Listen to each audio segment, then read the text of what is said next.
Alors mon parcours, donc j'ai commencé par un bac ES spé maths et j'étais toujours très intéressé par le sport. En fait, je fais du sport depuis tout jeune. Je fais beaucoup d'escrime donc pendant 17 ans. Et ensuite, je me suis tourné donc vers STAPS. J'ai fait une licence STAPS, donc éduc-émote. Et à la fin de mes stages donc en STAPS, effectivement, prof des écoles, en tout cas prof de sport, ça m'intéressait pas. Parce que en tout cas, je voulais prolonger l'expérience sportive et j'ai trouvé Amos, donc par son site internet, qui était très très lisible. Et pour le coup, je me suis inscrit à Amos Paris, donc qui était dans le 13e arrondissement.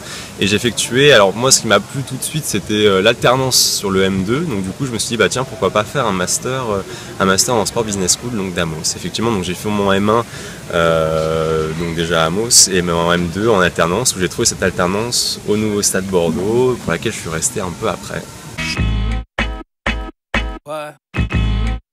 Alors les points forts d'Amos, alors effectivement il y a des intervenants que j'ai beaucoup appréciés. Je vous parlais de Monsieur Louvet naturellement et on a eu d'autres intervenants comme aussi soit Monsieur Desbordes qui est très reconnu aussi dans le milieu de l'économie sportive.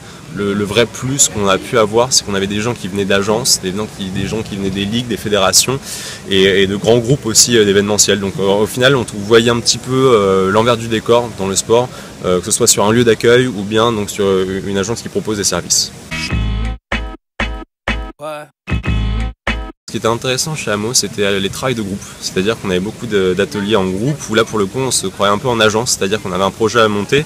J'ai l'expérience avec Monsieur Louvet que j'avais à Paris notamment, on travaillait sur le cahier des charges sur une compétition sportive internationale, les Jeux Olympiques notamment, et ce qui était intéressant c'est de voir un peu tout l'aspect qualitatif et notation d'un lieu en tout cas pour un événement, et c'est vrai que ça touchait à beaucoup de problématiques, que ce soit l'accessibilité, les transports, la logistique, l'hébergement, et pour le coup c'était vraiment des points phares qu'on avait étudié en tout cas avec Monsieur Louvet. Ça m'a beaucoup aidé en tout cas en arrivant ici à avoir le rayonnement qu'un projet pouvait avoir dans une grande métropole.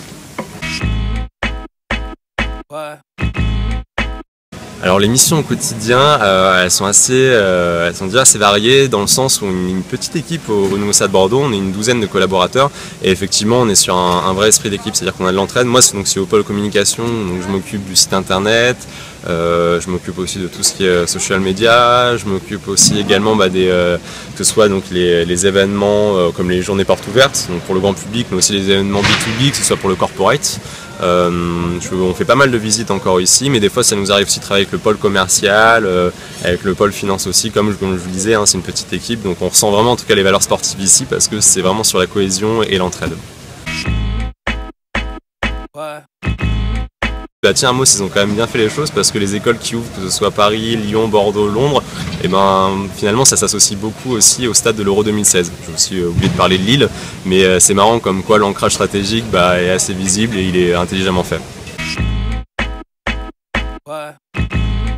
Pour tout vous dire, j'ai une très bonne relation ici avec ma maître de stage qui est devenue donc, ma directrice en tout cas, qui est directrice pôle marketing et communication. J'espère rester un bon petit bout de temps avec elle, je croise les doigts.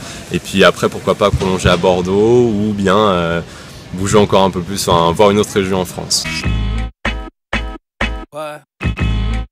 Alors le conseil que je donnerais, c'est un conseil qu'on m'a donné dès le début en entrant à Amos. On m'a toujours dit que sur un CV, c'était bien de montrer qu'on avait fait du sport, qu'on était actif dans la vie associative de sa ville ou autre. Effectivement, c'est un vrai plus, ça fera parfois la différence, mais pas toujours. C'est-à-dire qu'on se base vraiment toujours sur les compétences. Donc c'est bien d'avoir fait du sport, mais misez pas tout non plus sur le sport. C'est-à-dire que les vraies compétences en termes de market, communication, un peu management aussi, c'est pas mal. Donc en tout cas, c'est une corde de plus à son arc, mais il ne faut pas que se baser dessus. Il y a un vrai complément de compétences à avoir au-delà du sport.